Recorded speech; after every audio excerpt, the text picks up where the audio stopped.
ये जो बार बार लॉकडाउन हो रहा है, मुझे तो मैं बहुत सारे मेरे दिमाग में सवालात उठना शुरू हो गए। पहले हम कहते हैं कि आप एक वैक्सीन लगवाएं, फिर कहते हैं नहीं नहीं अब उसकी दो लगेंगी, फिर वो कहना शुरू करते हैं नहीं नहीं अब तीन लगेंगी। एक ही साल में एक ही बीमारी के लिए आपको तीन तीन वैक्सीनेशन कब कहाँ लगती हैं?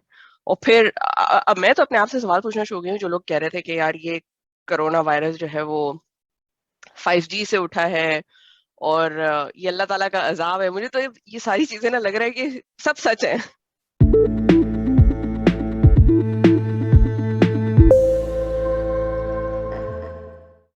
जी अस्सलाम वालेकुम। वालेकुम वालेकुम अस्सलाम। अस्सलाम। कैसे हैं यार आप लोग? ये तो बड़ी खतरनाक खबरें सुनने में आ रही हैं। लॉकडाउन के मजे लिए जा रहे हैं।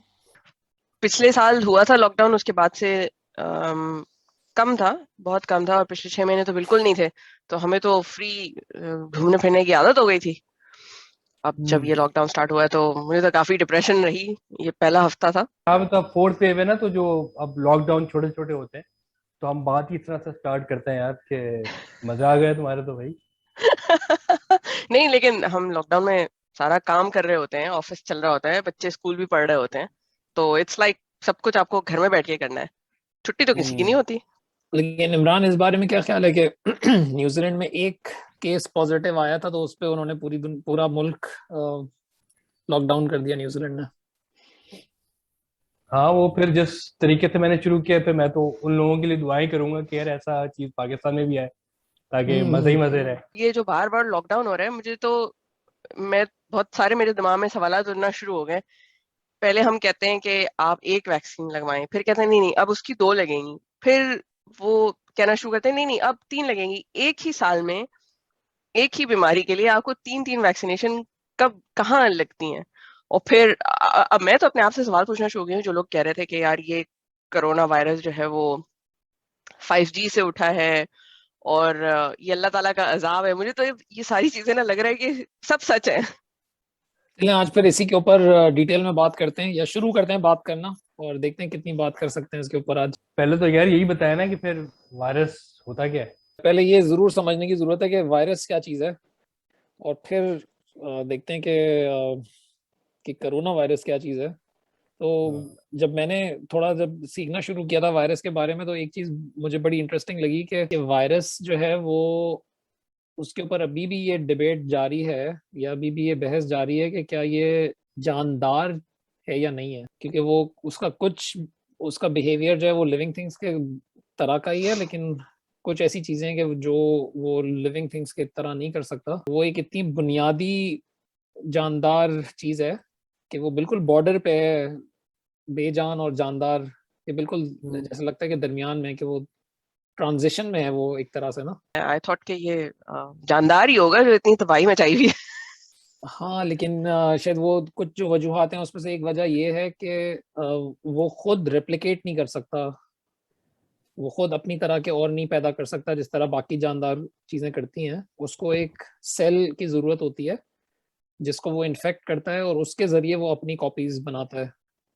तो वो एक तरह से जो अपने बच्चे पैदा करता है वो अकेला नहीं कर सकता, उसको एक एक सेल चाहिए होता है जिसके थ्रू वो करता है। जिस वजह से उसको कहते हैं कि ये पूरा जानदार नहीं है, हम्म। ये उस बॉर्डर में है। और और बहुत एक और इंटरेस्टिंग चीज ये थी कि इंसान का जो जीनोम सीक्वेंस अगर आप लेना, जिसके अंदर डीएनए भी शामिल है उसका, और जो पूरा हमारा, हाँ, जो जीनोम सीक्वेंस है, उसके अंदर तकरीबन 8% जीनोम सीक्वेंस इंसान का ना वो कॉमन है एक वायरस के जीनोम सीक्वेंस है। तो उसमें से बहुत सारी उसमें सवाल उठते हैं कि ये कैसे हो सकता है कि वायरस और इंसान के अंदर ये कॉमन 8% चीज कॉमन है। तो वो एवोल्यूशन के पॉइंट ऑफ व्यू से अगर देखें तो वो एक स्टोरी फिट होती है कि वो बिल्कुल एक बुनियादी जो जानदार का फॉर्म था, या उसके उससे हमारा कोई ना कोई कनेक्शन मौजूद है। और वो बहुत हम्म। थोड़ा रह गया है वो अब कनेक्शन, लेकिन फिर भी वो कनेक्शन है अपनी जगह मौजूद। उसी को अगर हम अ, एक और एंगल से देखें तो वायरस जो है वो हम इंसानों का ही ना एक दूर का रिश्तेदार है बेसिकली। तो हमारा डिस्टेंट कजन कह लें उसको, या और बहुत ही ज्यादा डिस्टेंट कजन। वो कनेक्शन जो है बहुत थोड़ा सा है, लेकिन वो बहरहाल है कनेक्शन एक। उस कनेक्शन को एक्सप्लेन इसी तरह किया जा सकता है कि जिस तरह ये हम आज जिस शक्लो सूरत में हम हैं, जहाँ से वायरस शुरू हुआ है वहाँ पे हम, वहीं से हम भी शुरू हुए हैं। और क्योंकि वो हमारे दूर के रिश्तेदार हैं, और जिस तरह इंसानों में भी आपको अच्छे इंसान भी मिलेंगे और बुरे इंसान भी मिलेंगे, अच्छे इंसान है जो दूसरों को फायदा पहुंचाते हैं और जो बुरे इंसान है वो दूसरों को नुकसान पहुंचाते हैं, उसी तरह वायरसेस में भी आपको दोनों किस्म के मिलेंगे, अच्छे भी मिलेंगे बुरे भी मिलेंगे। जो अच्छे वाले हैं वो, उनके बगैर हम जिंदा नहीं रह सकते, तो उनकी हमें बहुत ज़्यादा ज़रूरत है। लेकिन जो बुरे वाले वायरस हैं उनके फिर हम साथ नहीं रह सकते। ये बुनियादी डेफिनेशन कह लें या वायरस के बारे में कुछ इंट्रोडक्शन है उसका। जनरली जो हमने आजकल बना दिया है उसको, ये बना दिया नहीं, कोई आउटसाइड चीज है जो आके हमारी दुनिया को तबाह कर रही है, तो ऐसा नहीं है। ऐसा नहीं है, मतलब हमारी जो हाजमे का जो निज़ाम है उसके अंदर एक वायरस है, उसको कहते हैं बैक्टीरियोफेज। वो तो बहुत अहम हिस्सा है हमारी डाइजेशन का ना, तो उसके बगैर तो हम जिंदा रह नहीं सकते। अगर वो हमारा कम हो जाए हमारे अंदर तो उल्टा हमें नुकसान होना शुरू हो जाता है। हमें लगता ही है कि ये कोरोना वायरस जो है बड़ी अनहोनी सी चीज हुई है, और ये सिर्फ कहानियों में हो सकती है या सिर्फ फिल्मों में हो सकती है, ये असल में तो हो ही नहीं सकती थी। और ये जब हमारे साथ हो गई है तो हम एक, वो जो डिसबिलीफ वाला जो रिएक्शन होता है ना, कि हम यकीन ही नहीं करते कि यार ये कैसे हो सकता है, ये तो अनबिलीवेबल है बिल्कुल ना। तो हम ऑलमोस्ट शुरू में वो रिजेक्ट करना शुरू करते हैं कि ये असल में तो नहीं हो सकती, ये कुदरती तौर पे तो ये नहीं हो सकता। लेकिन अगर हम थोड़ी सी वो हिस्ट्री में जाके देखना शुरू करें तो हमें नजर आता है कि हर तकरीबन एक टाइम के बाद आपको एक साइकिल नजर आता है कि इस तरह के पेंडेमिक्स होते रहे हैं दुनिया में। अगर हम खाली जो रिकॉर्डेड पेंडेमिक्स की भी अगर हिस्ट्री देखना शुरू करें तो 165 ईयर की बात कर रहा हूँ, यानी कि 2000 साल पहले। 2000 साल पहले बेसिकली, हाँ 2000 साल पहले से हमें मिलना शुरू हो जाते हैं। ये आई थिंक मीजल्स और स्मॉल पॉक्स का था ये पहला वाला जो मैं जिक्र कर रहा हूँ, जो रिकॉर्डेड है, जिसके एविडेंस हमें मिल जाते हैं अभी भी। तो अगर वो पिछले 2000 साल को भी हम देखें तो उसके अंदर हमें वो रिपीट होते हुए वो नजर आ रहे हैं, साइकिल्स के बड़े बड़े पेंडेमिक्स होते जा रहे हैं एक टाइम पीरियड के हिसाब से। और उन बड़े पेंडेमिक्स के दरमियान छोटे एपिडेमिक्स भी हो रहे हैं छोटे लेवल पे। जो लोग वायरस स्टडी कर रहे होते हैं उनके लिए ये नॉर्मल सी चीज़ है, क्योंकि जो एवोल्यूशन का जो प्रोसेस है उसके अंदर चीज़ें मॉडिफाई हो रही होती हैं। जब नेक्स्ट जनरेशन होती है वो थोड़ी सी फर्क होती है पिछली जनरेशन से ना, क्योंकि वायरस जो है वो बहुत एक बेसिक लाइफ फॉर्म है, या बिल्कुल लाइफ फॉर्म ना होने के बराबर एक लाइफ फॉर्म है। तो उसके अंदर जो चेंजेस होती हैं वो बड़ी ज्यादा होती हैं, या बहुत बड़े लेवल की चेंजेस होती हैं कंपेयर टू इट्स साइज। वो जो चेंजेस 2-3 जनरेशन में जो चेंजेस आ जाती हैं वो एक नया वायरस पैदा कर देती हैं। इस वजह से ये नए नए वायरसेस जो है वो हर 20-30 साल में पैदा होते रहते हैं। लेकिन हर 50-100 साल में कोई ऐसा वायरस पैदा हो जाता है जो बहुत ही खतरनाक साबित होता है इंसान के लिए। पिछले 500 साल में देखेंगे तो शायद कोई भी 100 साल का गैप ऐसा नहीं गुजरा है कि जिसके अंदर कोई बड़ी पेंडेमिक की इवेंट आपको नजर ना आए। लाखों लोग और मिलियंस ऑफ लोग आपको नजर आएंगे कि जो इफेक्ट हुए हैं और मरे हैं, तो बहुत बड़ा नंबर है। अगर वो इवन पुराने वालों को देखें तो उस हिसाब से जो दुनिया की आबादी थी उस वक्त भी, अगर जैसे 1340 वाला जो पेंडेमिक था उसके अंदर 25 मिलियन जो है वो कम से कम मरे हैं। एग्जैक्ट काउंट उसका लोगों को नहीं पता, कुछ एस्टिमेट्स के मुताबिक जो है वो 100 मिलियन 200 मिलियन तक लोग मरे हैं उस वक्त। हम या तो लिंक्स डाल देंगे वीडियो के डिस्क्रिप्शन में कि जिसके अंदर और डिटेल्स आपको मिल जाएंगी। इससे पहले वाला जो था वो स्पेनिश फ्लू था, राइट, जो तकरीबन 100 साल पहले हुआ था। वो तकरीबन 100 साल पहले हुआ था, जिसके अंदर 50 मिलियन लोग मरे थे पूरी दुनिया में उस फ्लू के अंदर। और उस फ्लू के अंदर भी वेव्स आई थी, मतलब पहली वेव आई उसने कुछ लोगों को मारा, फिर वो कंट्रोल कर लिया किसी तरह, लेकिन फिर वो थोड़ा सा वायरस शायद इवॉल्व हो गया, दूसरी वेव आई, फिर तीसरी वेव। तो तकरीबन 3 वेव्स उसमें भी आई हैं, जो हम अभी भी कोविड-19 में भी हमें वो वेव्स का एक वो नजर आ रहा है ना कि नए नए वेरिएंट्स निकल रहे हैं। तो वो एक वेव वाली चीज भी हमें 100 साल पहले नजर आई है स्पेनिश फ्लू के अंदर। लेकिन उसके बाद भी छोटे भी होते रहे हैं। छोटे से मुराद ये कि 1968 में 1 मिलियन लोग कहते हैं मरे हैं। छोटा नहीं है ये भी, लेकिन कंपेयर टू 50 मिलियन से कंपेयर करें तो हाँ वो 1 मिलियन छोटा लगता है आपको। और एड्स में खाली, जो एड्स भी एक बेसिकली एक वायरस है, वो वायरस से भी 65 मिलियन लोग मर चुके हैं। फिर जो और छोटे वाले वायरसेस मोर रिसेंटली आपको मिलेंगे, वो सार्स है, तकरीबन 800 लोग उसमें मरे थे, लेकिन उसको बड़ी सख्ती से कंट्रोल कर लिया गया था। मर्स आया था 2012 में शायद, वो भी एक छोटे लेवल पे आपको मिलेगा वायरस। कोविड-19 जो है वो कहते हैं ना कि बैट्स, चमगादड़ के थ्रू ट्रांसमिट हुआ है, उसी तरह ये मर्स जो था 2012 में, ये ऊंटों से ट्रांसमिट हुआ था। तकरीबन सिमिलर कॉन्सेप्ट हुआ है दोनों केसेस में, कि वो ऊंटों में एक वायरस होता था कि जो कि इतना इवॉल्व कर गया कि वो फिर इंसानों को इफेक्ट करना शुरू कर दिया उसने, और फिर इंसानों में फैलना शुरू हो गया था। तकरीबन सेम कहानी हुई है जो चाइना में हुई है, कि वो बैट्स के अंदर ऑलरेडी ये कोरोना वायरस की किस्म थी, जो कि इवॉल्व होते होते वो एक ऐसी चीज में इवॉल्व हुआ कि जिसने इंसानों को इफेक्ट करके फिर बुरी तरह फैल गया। वो एक मेरे ख्याल से इंपॉर्टेंट चीज है समझने की, कि भाई एक हिस्ट्री मौजूद है हमारे पास, तो जो जो सबूत बताते हैं वो ये बताते हैं कि भाई ये चीज रिपीट होती रहती है, हमेशा से रिपीट होती रही है और हमेशा रिपीट होती रहेगी। हमें लगता ही है कि बड़ी अनहोनी सी चीज़ है या इम्पॉसिबल सी चीज़ हो गई हमारे साथ, और अभी भी इवन मुझे भी मुश्किल होता है ये ये एक्सेप्ट करना कि यार ऐसे कैसे, कि इतनी जिंदगी तब्दील हो गई बिल्कुल पूरी दुनिया में ना। अगर वही सबूत देखना शुरू करें तो आपको नजर आता है कि ये तो एक कॉमन चीज़ है जो होती रहेगी। अगले 100 साल के बाद भी शायद एक और पेंडेमिक इसी तरह का होगा। तो बेसिकली आप ये कह रहे हैं कि ये भी फैक्चुअल ही है कि कुछ वायरस जो जानवरों में था वो इस तरह म्यूटेट हुआ और इंसानों में समहाउ आ गया और उसको नुकसान पहुंचाया, क्योंकि वायरस के साथ तो और बहुत सारी, खासतौर पर अभी जो पेंडेमिक चल रहा है इसके साथ तो बहुत सारी मजे मजे की उसकी थ्योरीज भी एसोसिएटेड हैं। बिल्कुल बिल्कुल। और अगेन क्योंकि हम एक्सप्लेन नहीं कर पा रहे होते आसानी से, तो हम ऐसी कोई जस्टिफिकेशन देने की कोशिश करते हैं कि जो एक्सप्लेन कर पाए उस चीज को ना।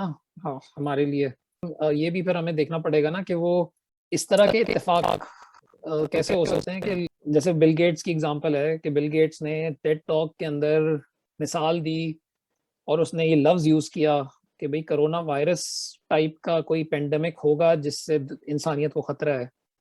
और उसने मिसाल ये दी कि जब वो छोटा था तो खतरा था कि भाई कोल्ड वॉर के दौरान वो न्यूक्लियर वॉर हो सकती है और उससे दुनिया तबाह हो सकती है और इंसानियत जो है वो मिट सकती है इस दुनिया से ना। तो कहता है कि अब अगर हम आगे के बारे में सोचें तो अब हमें वो न्यूक्लियर वॉर का खतरा नहीं है कि जिससे इंसानियत मिट जाएगी, लेकिन हमें कोरोना वायरस जैसे वायरस, उसने नाम लेके कहा है कि भाई कोरोना वायरस एक ऐसा वायरस है कि जिससे इंसानियत मिट सकती है इस दुनिया से। और ये 2015 में उसने ये वाली बात कही थी। ऐसा कैसे हो सकता है कि वो 2015 में उसने ये बात बोली और 2020 में एग्जैक्टली जो उसने बोला था वो वैसे का वैसे ही हो जाए? तो मतलब उसको इत्तेफाक। पहले से पता था। तो ये ऐसी ये अब मुश्किल लगती है ना ये चीज अब हजम करना कि यार ये कैसे हो सकता है।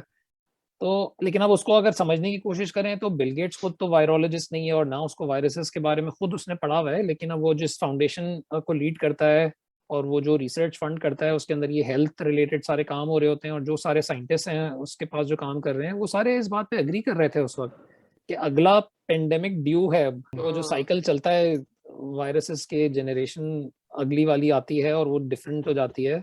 तो ये रिसेंटली 2012 में हो चुका है एक छोटा एपिडेमिक, 2012 वाला हो चुका है, सार्स वाला हो चुका है 2002 में। तो अब बारी आ गई है उस बड़े वाले की, कि जिस तरह का वो स्पेनिश फ्लू था 1918 में, अब ड्यू हो गया टाइम ना। तो 2015 में ये साइंटिस्ट वार्न कर रहे थे लोगों को और कम्युनिटीज को, और जो लोग डिसीजन मेकर्स थे उनको ये बताने की कोशिश कर रहे थे कि भाई हम तैयार नहीं है एक बड़े पेंडेमिक के लिए अब। और हमारी ट्रैवलिंग बहुत ज़्यादा हो गई है, मूवमेंट बहुत ज़्यादा हो गई है पहले के मुकाबले में। तो अब अगर पेंडेमिक आएगा तो वो बहुत जल्दी से फैलेगा। और हमारे पास जिस तरह का हेल्थ सिस्टम हमने बनाया हुआ है उसमें ही कैपेसिटी नहीं है कि बहुत बड़ी पॉपुलेशंस को हम बहुत जल्दी डील कर सकें। ना हमने प्रिडिक्ट करके कोई उसकी वैक्सीनेशन का कोई प्लान बनाया है, उसमें भी हमने इन्वेस्टमेंट नहीं की हुई कोई, ना हम रिसर्च कर रहे हैं उसकी उस पॉइंट ऑफ व्यू से। तो ये लोग तो ऑलरेडी हाईलाइट कर रहे थे बड़े टाइम से। वो बिल गेट्स तो खाली उनकी उस पॉइंट ऑफ व्यू को रिप्रेजेंट कर रहा था इस टेड टॉक में। अक्टूबर 2019 में ये एक्सरसाइज की है कि भाई अगर पेंडेमिक होता है दुनिया में तो उससे डील कैसे करना है हमने। सोचे कि अक्टूबर 2019 में वो एक्सरसाइज हो रही है और उसके 2 महीने के बाद वो एक्चुअली वही वाला पेंडेमिक उसी तरह हो जाए, तो वो भी आपको वो लगता है कि कुछ गड़बड़ है, दाल में कुछ काला है। लेकिन बात वही है कि ये सारे लोग तो ऑलरेडी ये कह रहे थे कि यार ये ड्यू हो गया है और किसी भी टाइम पे ये अटैक कर सकता है। ये एक तो बहुत ही यूनिक चीज मैंने देखी थी कि एक साइकोलॉजिस्ट है जिसने किताब लिखी, 4-5 साल से वो काम कर रहा था उस किताब पे। वो किताब उसने छापी अक्टूबर 2019 में, और उस किताब का नाम था साइकोलॉजी ऑफ पेंडेमिक। जब वो किताब ये लिख रहा था और छाप रहा था तो उस वक्त जो उसको ज्यादातर लोग थे वो ये कह रहे थे कि यार ये तुम टाइम जाया कर रहे हो, ये किताब की अब जरूरत नहीं है, कोई जरूरत नहीं है हमें इन चीजों को समझने की ना कि पेंडेमिक्स के अंदर साइकोलॉजी पे क्या इफेक्ट होता है। तो वो उसने किताब लेकिन छापी अक्टूबर 2019 में, और फिर 2 महीने के बाद अगेन जब वो पेंडेमिक आया तो सारी दुनिया अब समझने की कोशिश कर रही थी कि यार ये अब हमने लॉकडाउन में जो साइकोलॉजी के इफेक्ट होंगे वो क्या होंगे, और पैनिक बाइंग होगी तो क्या होगा। वो सारी चीजें उसने अपनी किताब में जिक्र किया हुआ था। उससे इंटरव्यू में पूछा गया ये सवाल कि यार आप इतनी टाइमिंग आपकी एक्यूरेट कैसे हो सकती है कि आप अगर 3-4 साल से एक किताब पे काम कर रहे थे और जब आपने छापी है बस छापने के 2 महीने के बाद वो चीज वैसी हो जिसके ऊपर आपने किताब लिखी है। अच्छा, ये वायरोलॉजिस्ट भी नहीं था, ये साइकोलॉजिस्ट था ये। तो ये कहता है कि भाई जो दूसरे वायरोलॉजिस्ट थे वो इतना ज्यादा शोर मचा रहे थे कि यार पेंडेमिक होने वाला है या पेंडेमिक ड्यू हो गया है, कि उससे मुझे लगा कि यार मैं किताब छाप ही दूं ना फिर, वरना तो अगर वो नहीं शोर कर रहे होते तो शायद मैं नहीं करता। तो उस चक्कर में उसने छापी और वो बिल्कुल बिल्कुल एग्जैक्ट टाइमिंग हो गई ऑलमोस्ट उसकी। तो बहुत सारे लोगों ने तो ये भी सवाल किया होगा कि इसका मतलब है उसको पहले से पता था, और same is true for Bill Gates as well, कि बिल गेट्स को पहले से पता था, वो तो प्लान कर रहा था। अगर ये कोई अपना ये बनाना चाहता है व्यू तो बना सकता है, उसको चैलेंज करना जो है मुश्किल है। लेकिन उसमें फिर सवाल ये होगा कि अच्छा अगर इन लोगों को पता था कि भाई ये होने वाला है तो फिर वो क्या उनको ये भी पता था कि चाइना में होने वाला है, चाइना से होगा। क्योंकि फिर जो थ्योरी है कि भाई चाइना में काम हो रहा था लैब में एक वायरस बनाने के ऊपर जो कि लीक हो गई वहां से वायरस और चाइना में फैल गया वो, तो फिर वो थ्योरी चैलेंज हो जाती है। अगर वो थ्योरी ठीक है तो फिर ये बिल गेट्स और ये स्टीवन टेलर जो साइकोलॉजिस्ट था इसको कैसे पता लगी ये बात। और ना सिर्फ ये लोग बल्कि आप अगर और फिक्शन राइटर्स के बारे में की किताबें देखें तो और आपको वो स्टोरीज मिल जाएंगी कि जिन्होंने ऑलमोस्ट प्रिडिक्ट किया हुआ है इस टाइम पे कि एक दुनिया में इस तरह का पेंडेमिक होगा। और एक स्टोरी के अंदर तो उसने चाइना का जिक्र भी किया हुआ है कि चाइना में ये पेंडेमिक एक स्टार्ट होगा इस टाइम पे। इवन जो फिक्शन लिखने वाले हैं, कहानियां लिखने वाले हैं, उन्होंने भी, क्योंकि साइंटिस्ट ऑलरेडी बात कर रहे थे, उन्होंने उसी बात के ऊपर कहानियां लिखना शुरू कर दी, नॉवेल लिखना शुरू कर दिया। तो वो नॉवेल में भी आपको, अगर आप वो नॉवेल पढ़ेंगे ना तो आपको लगेगा कि यार ये कैसे हो सकता है कि इसको भी पता था कि होने वाला है ये। मजाक में एक बात कह रहा हूँ कि अगर चाइना ने वाकई ये बनाया है वायरस तो फिर तो इतना इतना कारामद भी नहीं होना चाहिए था ना ये वायरस जितना हो गया। Good one. और वायरस की लेवल की जो मैनिपुलेशन है वो शायद इतनी आसान नहीं है जितनी हम समझते हैं। कुछ जेनेटिक मॉडिफिकेशन हम कर सकते हैं, हमारे पास है कैपेबिलिटी, लेकिन उतनी अभी तक नहीं आई है कि हम वायरसेस को करना शुरू कर दें। और आई थिंक जिस दिन आ जाएगी उस दिन हम सबसे पहले एंटीवायरल जो अभी आजकल हम जो एंटीबायोटिक्स यूज कर रहे हैं ना, बेसिकली एंटीबायोटिक्स हम इस वजह से यूज कर रहे हैं कि हमें वायरसेस के ऊपर कंट्रोल नहीं है। जिस दिन हमें वो कंट्रोल आ जाएगा ना कि यार हमने वायरस अपनी मर्जी का कैसे बनाना है, तो उस दिन हमें एंटीबायोटिक्स की जरूरत नहीं रहेगी। जो एंटीबायोटिक्स करती हैं वो बेसिकली आपकी बैक्टीरिया को मारती है ना, उस बैक्टीरिया का जो सेल है उस सेल के लिए अब हम एक वायरस डिजाइन कर सकेंगे कि वो जाके खाली उस बैक्टीरिया को जाके मारेगा। सही। और हो सकता है कि उसमें और हम टारगेटेड बीमारियों का भी इलाज कर सकें, जैसे मिसाल के तौर पे कैंसर हो गया। ये बहुत तरीके के कैंसरस सेल्स होते हैं, कोई एक कैंसर जो है वो कोई एक बीमारी का नाम नहीं है, कैंसर जो है वो एक इफेक्ट है। लेकिन बहुत डिफरेंट तरीकों से वो काम करता है। तो हम हर किस्म के कैंसर के सेल्स को टारगेट करने की भी हम वायरस फिर बना सकते हैं कि जो कि सिर्फ उस सेल को जाके अटैक करेगा, बाकी सेल्स को नहीं छेड़ेगा। तो अब जब ये पेंडेमिक स्टार्ट हो चुका है, पौने 2 साल होने वाले हैं, अब इसको इसको फैलने से रोके कैसे? आई थिंक सबसे पहली चीज तो हमें एक्नॉलेज ये करनी चाहिए कि जिन लोगों की वजह से हम डील कर सक रहे हैं इस पेंडेमिक से, उनको हमें खराज तहसीन पेश करना चाहिए। जिसके अंदर आई थिंक जिस बंदे ने पीसीआर टेस्ट इजाद किया था, कैरी मलिस आई थिंक, जिसको नोबेल प्राइज भी मिला था 1993 में। तो अगर वो पीसीआर टेस्ट पहले इजाद हो जाता तो जो इतने सारे लोग पहले मरे हैं पिछले वाले पैंडेमिक्स में, वो उनमें से बहुत सारे बच जाते, उनको हम शायद वो क्रेडिट नहीं देते जो देना चाहिए हमें। इस तरह के और भी बहुत सारे लोग हैं कि जिन लोगों ने वो जर्म थ्योरी के ऊपर काम किया और ये चीज़ों का फैसला किया कि भाई हाथ धोने से कितना फर्क पड़ जाता है ना, उन सबको क्रेडिट देना चाहिए हमें। तो पहली चीज़ जो शायद इन वायरसेस को फैलाने से बचाने के लिए ज़रूरी है वो सफाई ज़रूरी है ना। जितना हम सफाई का ख्याल रख सकेंगे उससे फ़ायदा होगा। और फिर हमने जो हमारी इम्यूनिटी होती है ना, कि हमारी बॉडी जो नेचुरली डील करती है बीमारियों से और वायरसेस से, उसको हमने किस तरह बूस्ट रखना है, उसके लिए फिजिकल हेल्थ भी हमारी मैटर करती है और आपकी मेंटल हेल्थ भी मैटर करती है। आप जितना ज़्यादा आप स्ट्रेस्ड होंगे उतनी आपकी इम्यूनिटी कम हो जाती है। और इम्यूनिटी के अंदर भी एक आपकी नेचुरल इम्यूनिटी होती है जिसको आप बूस्ट कर सकते हैं नेचुरल तरीकों से। लेकिन फिर कुछ ऐसे वायरसेस भी होते हैं कि जिनके खिलाफ हमारी बॉडी हार मान जाती है और वो नहीं फाइट कर पाती। तो उस केस में फिर इंसान ने अब वैक्सीन इजाद कर लिया है कि उस वैक्सीन के ज़रिए हम अपनी इम्यूनिटी को आर्टिफिशियली बढ़ाते हैं। बहुत सारी बीमारियां जिनका खात्मा ऑलरेडी हम कर पाए हैं दुनिया से, वो वैक्सीन की वजह से ही कर पाए हैं। कि वो चाहे वो मीजल्स हो गई हो, टीकों का जो कॉन्सेप्ट है पाकिस्तान में, तो जैसे आपको 8 टीके या 7-8 टीके हैं ना जो आपको लगाने हैं हर एक को। तो वो जो टीके हैं वो बेसिकली वैक्सीनेशंस हैं और वो हर बीमारी के लिए वो लगती है। और उसी तरह सारी दुनिया ने बहुत सारी बीमारियों से डील किया है।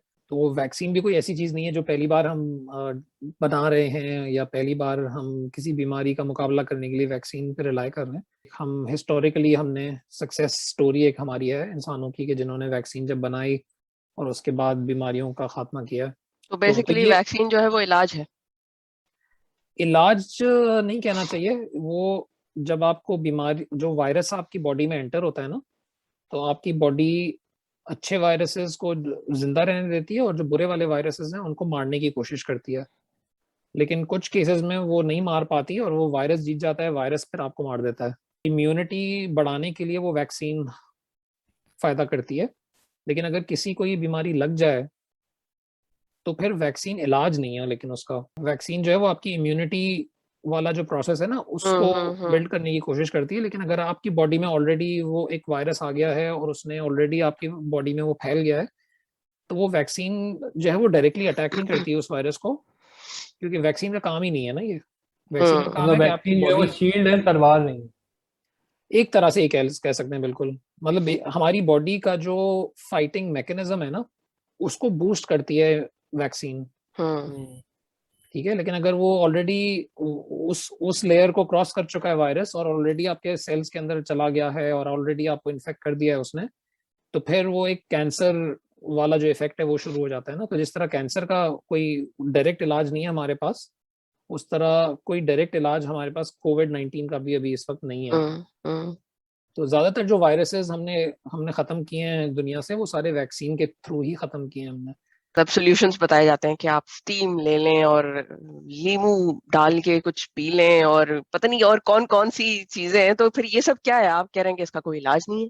अब इसमें दो अलग अलग चीजें, एक तो ये कि कुछ कुछ नेचुरल चीजें हैं जो कि हमारी बॉडी की इम्यूनिटी को मदद करती है ना। हमारी मिसाल के तौर पे हल्दी के बारे में ये कहते हैं कि भाई उससे आपकी बॉडी की इम्यूनिटी बेहतर होती है।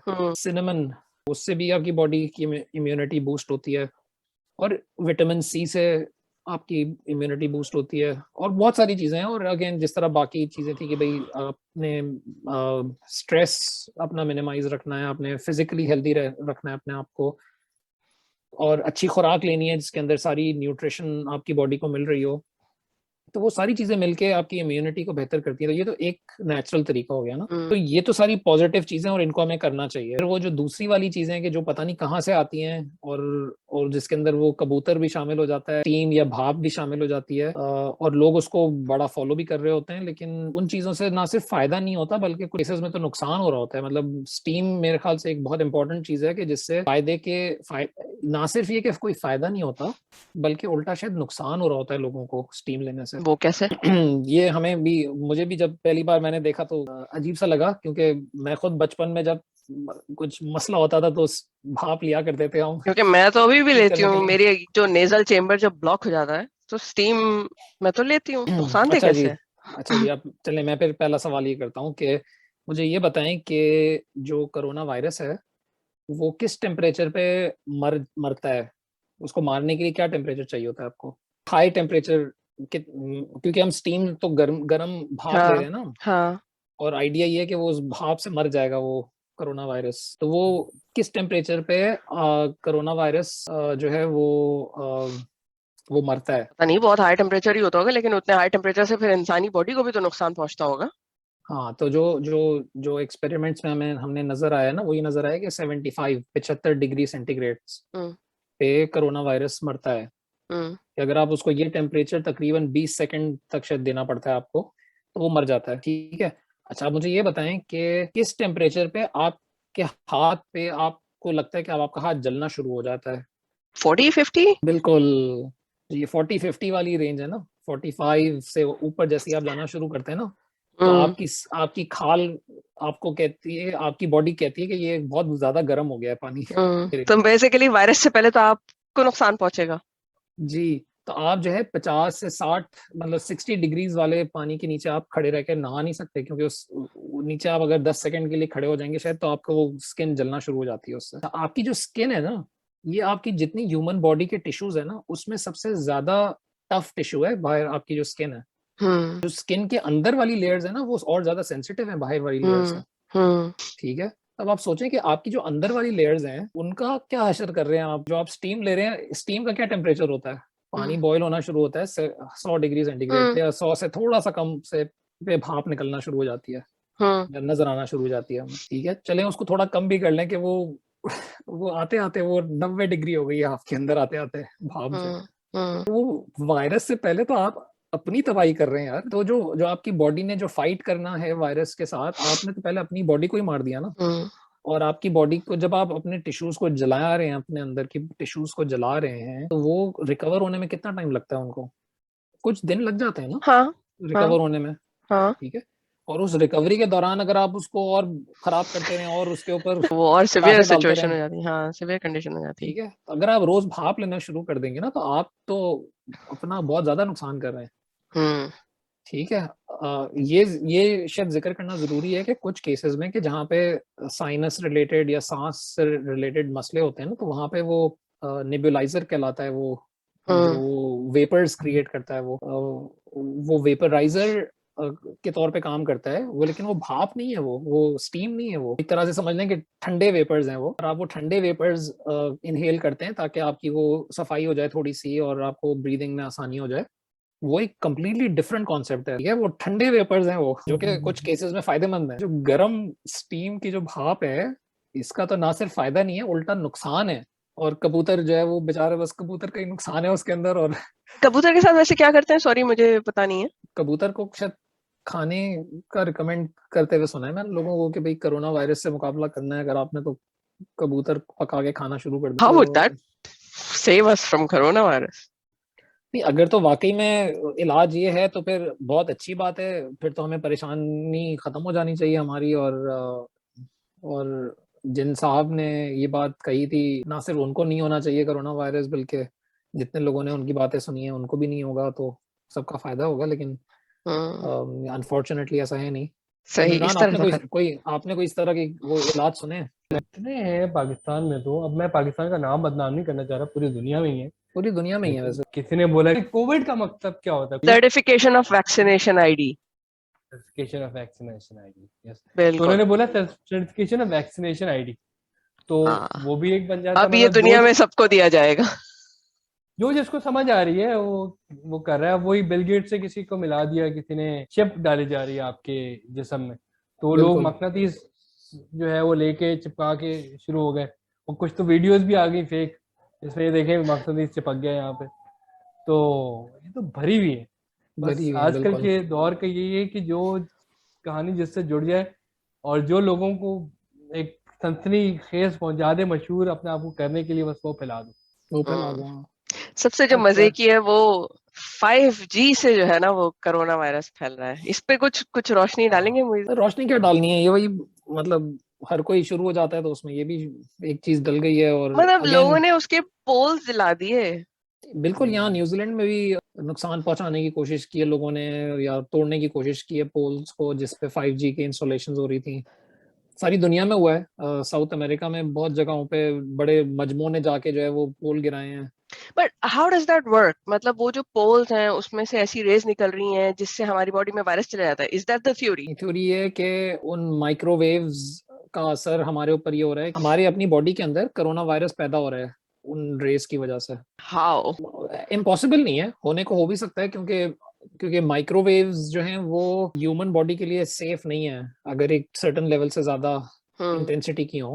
हम्म। तो जिस वजह से अगर आप देखें बाकी दुनिया में, पाकिस्तान में अनफॉर्चुनेटली ये रूल फॉलो नहीं होता सख्ती से, कि अगर आपने सेल फोन के अपने टावर्स लगाने होते हैं ना, तो वो जहाँ पे पॉपुलेशन डेंसिटी ज्यादा होती है ना, उससे दूर टावर लगाया जाता है। लेकिन हमारे यहाँ तो पाकिस्तान वो अपार्टमेंट जो सबसे छत पे लंबा लगा होता है ना, देते जिसके ऊपर हैं। सबसे ज्यादा लोग रहते हैं, उसी के ऊपर लगा देते हो। अगर उसको सही तरीके से असेस किया जाए तो जो 5G की एक्चुअल टेक्नोलॉजी है उसका डायरेक्टली कोई ताल्लुक नहीं है कोविड-19 से, क्योंकि लोग ओवर रिएक्ट कर रहे हैं। उस वजह से जो असल इश्यूज हैं वो शायद हाईलाइट ही नहीं हो पा रहे। 5G के अपने हेल्थ हैजर्ड्स हैं जो कि ऑलरेडी डॉक्यूमेंटेड हैं, और लोग उसकी बेसिस पे ही रोल आउट्स कर रहे हैं जो कर रहे हैं। ऐसा नहीं है कि वो उसको इग्नोर कर रहे हैं। पूरी एक साइंस है फिर पूरी, कि भाई सारी इलेक्ट्रॉनिक डिवाइसेस के अंदर, इवन जैसे सेल फोन्स हैं, सेल फोन्स की अपनी रेटिंग्स होती हैं कि भाई एक सेल फोन के अंदर से कितनी माइक्रोवेव्स की एक्सपोजर पॉसिबल है ह्यूमन टिश्यू के लिए। तो वो हर सेल फोन के मॉडल के लिए वो पब्लिश होती हैं वो रेटिंग। अगर हम असल में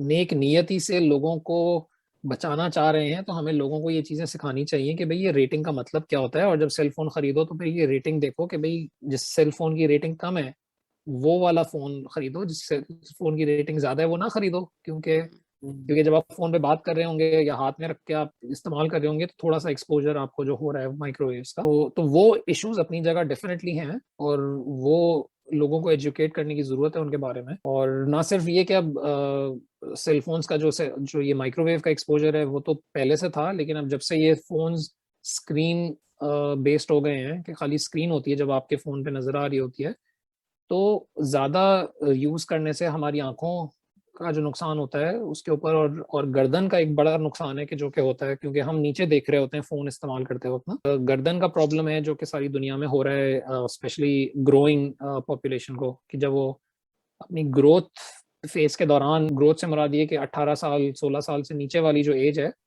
उस एज वाले लोग अगर जब ये गर्दन नीचे करके ज्यादा देर बैठते हैं ना, तो उनकी फिर ये ग्रोथ इफेक्ट होती है गर्दन की हड्डियों की, और उनको फिर लाइफ टाइम का नुकसान होता है उनका ना। तो वो वाले इश्यूज जेन्युइन है, और उनके ऊपर हमें जितना ज्यादा हम सिखा सकें लोगों को वो करना चाहिए। लेकिन अनफॉर्चुनेटली क्योंकि ये ओवर रिएक्शन में हम किसी और डायरेक्शन में निकल जाते हैं और ये 5G को कोविड से मिला देते हैं, तो शायद जो असल चीज है वो भी साइड पे रह जाती है, और कुछ उल्टा ही निकलता है उसके अंदर, कि 5G से जिन लोगों को फायदा भी होना है वो भी अब नहीं उठा पाएंगे सही तरह फायदा, और जो जो जाके वो पोल तोड़ रहे हैं वो अपना ही टाइम जाया कर रहे हैं, क्योंकि कोविड को कोई फर्क नहीं पड़ेगा वो पोल वहां से हट जाए या ना हटे। एक एक चीज चाहूंगा हाईलाइट हो कि पाकिस्तान में जो है वो कोई आलिम होंगे जो कि वो ये कह रहे होंगे कि भाई मुझे लगता है कि ये अल्लाह की तरफ से अजाब आ गया है या अल्लाह नाराज हो गया है, तो इस वजह से हमें हमें जो है वो अल्लाह को राजी करने के लिए ये करना चाहिए, दुआएं करनी चाहिए, नमाजें पढ़नी चाहिए, अपना अपना तरीका सही करना चाहिए। और वो इस तरह बयान करते हैं ना इस चीज को। वैसे तो ये लगता है कि मतलब कोई बुराई नहीं है ये बात करने में, या वो लोगों को सीधे रास्ते पे लाने की कोशिश कर रहे हैं, लेकिन एक सवाल ये उठता है कि उनको कैसे पता चला कि अल्लाह ताला नाराज हो गया? ठीक है ना, तो उनसे ये, अगर तो ये अपनी मर्जी से अपनी तरफ से बना रहे हैं वो ये बात कि भाई अल्लाह ताला नाराज हो गया, तो ये आप अल्लाह पे झूठ बांध रहे हैं एक तरह से ना। और ये इस्लाम में जो सबसे बड़े गुनाह है ना उनमें शुमार है कि भाई आपने अल्लाह ताला के ऊपर एक झूठ बांधा है। आपको क्या पता यार अल्लाह ताला नाराज है या नहीं है या क्या है? अल्लाह लेकिन ताला ये तो सब जगह रिपीट होता है। मतलब जनरल टेंडेंसी जो देखी गई है वो ये कि कोई भी इवेंट या कैटास्ट्रोफी हो जाए तो हम उसको लिंक कर देते हैं अल्लाह ताला का अजाब है। सुनामी आ जाए तो अल्लाह ताला का अजाब है, जलजला आ जाए तो अल्लाह ताला का अजाब है। आई डोंट नो ये कहाँ लिखा है कि इसको इसी तरह इंटरप्रेट करना है, मगर ये सवाल वाकई अच्छा है कि ये हाँ, या लोगों तो को आप कैसे ये पता चल रहा है। हाँ, या तो आप ये कह दें कि भाई कोविड-19 जो है अल्लाह ताला कह रहा है कि कोविड-19 जो है वो मेरी तरफ से अजाब है और मैं तुम सबसे नाराज हो गया हूँ। ये कहीं अल्लाह ताला कहीं लिख के दे दे हमें कुरान में, कोई हमें या तो कोई आयत मिल जाए इसकी, या फिर आप ये कह रहे हैं कि भाई आप पे वही नाजिल हो रही है, तो वही तो पैगंबरों पे नाजिल होती थी। ये भी तो हो सकता है जो हिस्ट्री में अगर हम देखें तो जैसे इंटरप्रेट करते हैं कि जिन लोगों के साथ आफात आई और वो पूरी सफ़े हस्ती से मिटा दिए गए, हम उसको एज एन इबरत लेते हैं। तो शायद हमने वहां से पिक कर लिया है कि जब भी कोई कैटास्ट्रोफी आएगी या कुछ इस तरह का बड़ा इवेंट होगा जिससे मैसेज को नुकसान पहुंचेगा, वो जो है वो अल्लाह ताला की नाराजगी का इजहार है। हाँ, लेकिन रिटन कहीं भी नहीं है कि जब अल्लाह ताला नाराज होते हैं तो वो ये करते हैं। ये इज्तिमाई बीमारी है ना, ये जिस तरह इनफरादी बीमारी होती है उसी तरह इज्तिमाई बीमारी आती है। तो क्या इनफरादी बीमारी जो है वो हर दफा अजाब होती है आपके ऊपर? लोग तो ये कहते हैं कि ये अल्लाह ताला का इम्तिहान है। अच्छे परहेजगार लोग, क्या उनको बुखार नहीं होता क्या? नहीं, तो लोग पैगंबरों को क्या बीमारी नहीं लगती क्या? नहीं, तो उसके लिए जो लोग लॉजिक रीजन देते हैं वो ये होता है कि जो बीमारी आती है वो आपके ऊपर अल्लाह ताला का इम्तिहान होती है और अल्लाह ताला उससे आपके गुनाह धो रहे होते हैं। अच्छा, बहुत आपके गुनाह कम हो रहे होते हैं। हाँ, तो ये कहते हैं लोग, बहुत मजे की मिसाल मिलती है हमें। ग्रीक फिलोसोफर था हिपोक्रेटिस, और ये मैं बात कर रहा हूँ, ये 2000 से ज्यादा साल पुरानी बात हो रही है ये, कि वहां पे लोग ये बिलीव करते थे कि जब आपका पेट खराब होता है, आपको डायरिया हो जाता है और आप मर जाते हैं ना, तो ये अल्लाह ताला का अजाब होता है आपके ऊपर, आपके करतूतों की सजा मिल रही होती है आपको। ठीक है, तो जिस बंदे का पेट खराब होता था ना, लोग उसकी तरफ कहते थे कि यार ये 2 नंबर निकला ना, ये आदमी, हम समझते थे कि बड़ा अच्छा आदमी है, ये असल में करप्ट है और ये है वो है, और ये अल्लाह ताला ने अब इसको दिखा दिया, हम सबको बता दिया कि ये आदमी जो है ये अच्छा आदमी नहीं है। आज की तारीख में तो हर दूसरे बंदे का पेट खराब होता है हफ्ते में 2 तो दफा। ये कॉमन कॉन्सेप्ट था, और फिर उस तरह लोग, कुछ लोग मर भी जाते थे, तो उसमें ये होता था कि यार ये ज्यादा बड़ा गुनहगार था, इस वजह से ये मर गया, जो बच गया है वो थोड़ा सा कम था, इस वजह से अल्लाह ताला ने उस पर कम अजाब दिया है।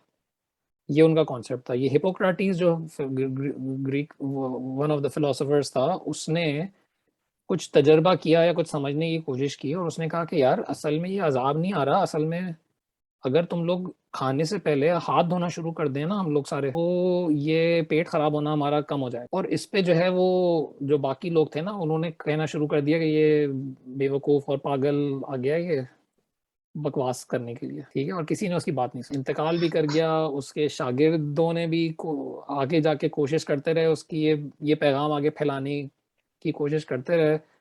कोई 2 शायद नस्लों के बाद लोगों में इतनी फिर अकल आई या इतना शऊर आया कि उन्होंने कहा कि नहीं यार, ये वाकई ये बात सही है कि अगर हम हाथ धो लिया करें तो हमें पेट खराब होना हमारे कम हो जाएंगे। और जवाब मिल गया आपको कि हम हर चीज़ को अजाब क्यों समझते हैं, और ये इनफरादी तौर पे पहले अजाब होता था, वही अब इज्तिमाई तौर पे हमने अजाब बना दिया है, क्योंकि हमें समझ नहीं आ रही होती कि क्या हो रहा है। लेकिन मैं सिर्फ ये कह रहा हूँ कि एक आलिम होते हुए आप जो बात कर रहे हैं, ऐसे पता कि ये आप क्या कह रहे हैं ये वाकई ठीक है अल्लाह ताला के बारे में। आप ये खुली स्टेटमेंट दे रहे हैं कि भाई अल्लाह ताला नाराज हो गया। यार आपको किसने बताया कि अल्लाह ताला नाराज हो? और अगर आपके पास जवाब नहीं है तो आप फिर अल्लाह ताला पे झूठ बांध रहे हैं, और ये बहुत बड़ा गुनाह कर रहे हैं आप। सबसे बड़े गुनाह जो आप कर सकते हैं इस्लाम के नज़दीक, आप वो कर रहे हैं। थोड़ा सा सेंसिटिव इशू भी है, लेकिन हमें ख्याल रखना चाहिए इन चीज़ों के बारे में, और जो लोग इस तरह के स्टेटमेंट्स देते हैं हमें उनसे ये सवाल एटलीस्ट करना चाहिए। खैर, मेरे ख्याल से टाइम काफी हो गया ऑलरेडी शायद हम लोगों का।